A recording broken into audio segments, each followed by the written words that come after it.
You ask Tiger to solve. This deals with linear equations with one unknown. The final result is x equals -3. Let's solve it step by step.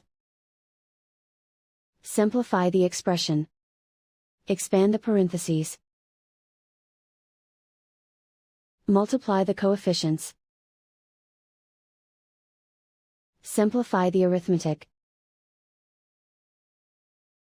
Group like terms. Combine like terms. Group all constants on the right side of the equation. Add 4 to both sides.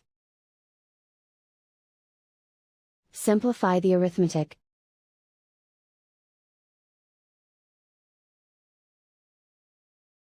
Isolate the x. Divide both sides by -18. Cancel out the negatives. Simplify the fraction.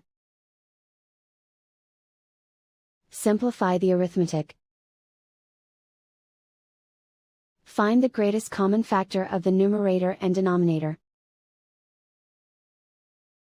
Factor out and cancel the greatest common factor.